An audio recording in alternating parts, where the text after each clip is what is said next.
9h46, começa a ser pago amanhã o auxílio aos caminhoneiros, é um voucher de R$ 1.000 que vale para todos os motoristas cadastrados no Registro Nacional de Transportadores Rodoviários até o dia 31 de maio. Mas a gente noticiou agora a apuração do Kenzo Matida, né? Poucos de todos têm condições de receber o benefício, né?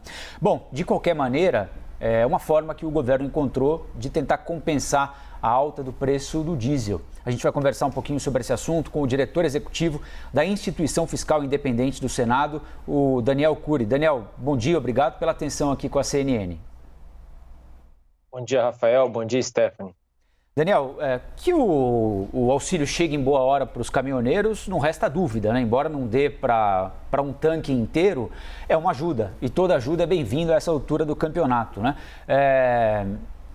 Quanto isso vai custar para a sociedade? É uma boa alternativa encontrada pelo governo para tentar ajudar um segmento específico? E é esse segmento um dos que tem que ser auxiliado com dinheiro público pelo governo federal?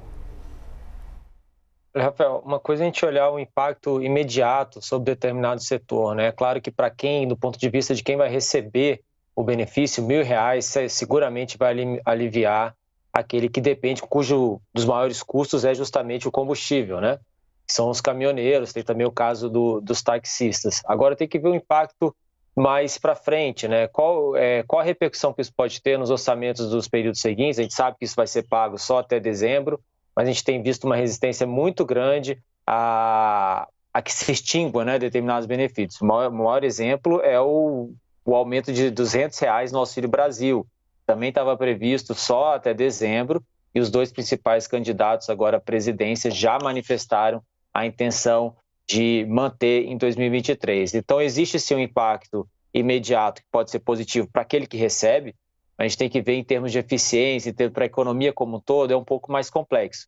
Eu acho que ainda é cedo para dizer se esse benefício foi positivo ou não e ainda tem esse risco para as contas públicas para os anos seguintes. Daniel, bom dia também para o senhor. Além das contas públicas, existe uma preocupação também com relação à inflação já de imediato, né? Porque a maioria dos produtos que chegam nas nossas mãos, nas mãos dos consumidores, é transportado realmente aqui no mercado interno via as principais rodovias do país, né? Já há uma expectativa de redução nos preços ao consumidor?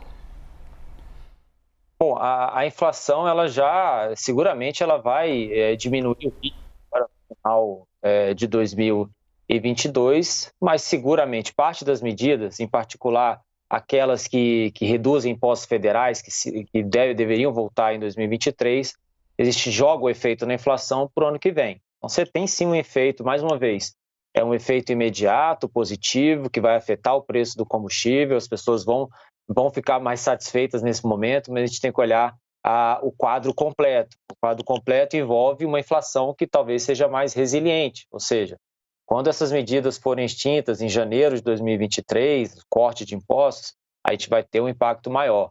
A gente já considera na Instituição Fiscal Independente que nem em 2023 a inflação vai voltar para a meta, né, estipulada pelo Comitê de Política Monetária. Então, e o próprio Banco Central já indica que não vai conseguir em 2023 devolver a inflação para a meta.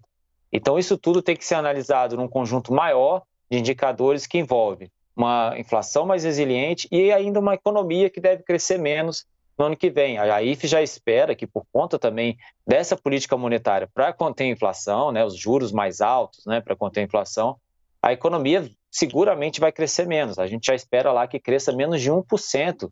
Em 2023, não só a Instituição Fiscal Independente, mas outras casas, outras instituições que têm feito projeções, têm reduzido a perspectiva para a economia no ano que vem. Isso tem um efeito na vida das pessoas também, um efeito negativo que vai seguramente compensar parte do efeito positivo de algumas medidas que estão sendo tomadas agora.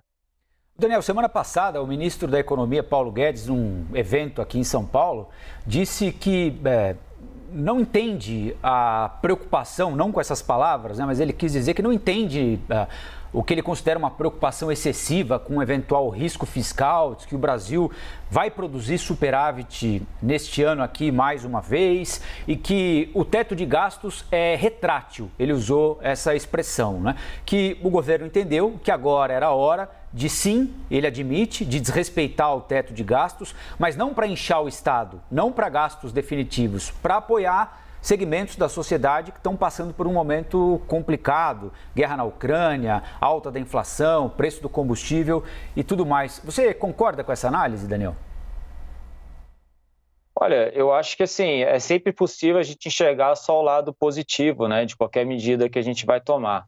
Mas todo aumento de gasto, ainda por cima, nessa magnitude, ele traz sim um risco. Não só aumento de gasto, a gente está cortando imposto também. A gente está vendo os estados com corte de ICMS, né, promovido por uma lei complementar aprovada aqui no Congresso Nacional, em Brasília, o impacto que isso está tendo nas finanças estaduais. E alguns estados estão recorrendo, inclusive, ao STF para poder compensar essa medida, por exemplo, com o perdão de dívida que eles têm junto à União.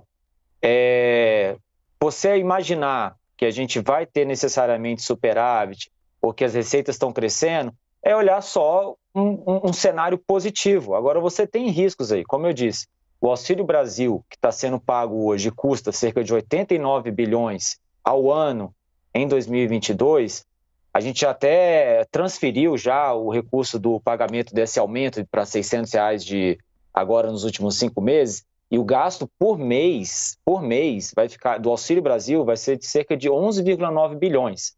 A gente colocar no ano, isso dá cerca de 143 bilhões de reais. É um impacto muito grande. O teto de gastos, como o ministro colocou, ele não comporta, e aí você cria exceções ao teto de gastos. Agora, o que acontece? A credibilidade da regra acabou. Então, em nenhum momento agora, quando você discute aumento de despesa, as pessoas vão perceber que há uma restrição para o governo. Quer dizer, beleza, vai aumentar. Isso, claro que aumenta o risco, porque como é que isso vai ser financiado? Como que o governo mostra, no médio prazo, que aquele aumento de gasto que está sendo concedido agora é compatível com uma trajetória mais sustentável da dívida? Não adianta você mostrar só um cenário otimista. Eu acho que eu recomendaria prudência ao governo, como outros agentes têm tido, de olhar também os riscos que estão sendo colocados. É claro, eles sempre existem. Então, falar que o risco não existe ou que é baixo sempre temeroso quando isso parte justamente do Poder Executivo, do governo, né? Daniel Cury, diretor executivo da Instituição Fiscal Independente, Priscila Yazbek também quer participar da nossa conversa aqui. Daniel, obrigada pela entrevista. É interessante esse número que você colocou, né? São 143 bilhões de reais, é isso, de Auxílio Brasil ao longo do ano, se ficar em 600 reais, é isso? Olha, eu acabei de olhar aqui, o gasto já em agosto foi de 11,9 bilhões, já é um aumento muito relevante. Esse é o pagamento dessa primeira prestação já com os R$200. 11,9 bilhões. Se a gente considerar que...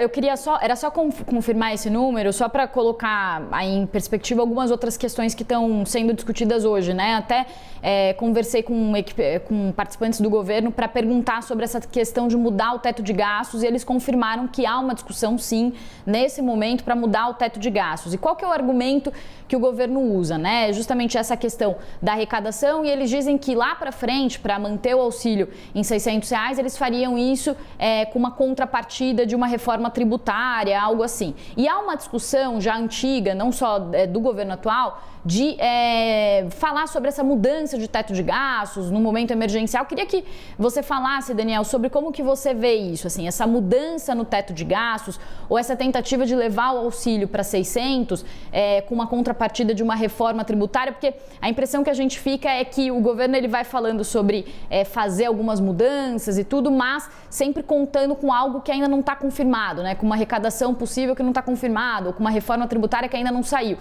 Qual que é a tua perspectiva e tua avaliação sobre isso?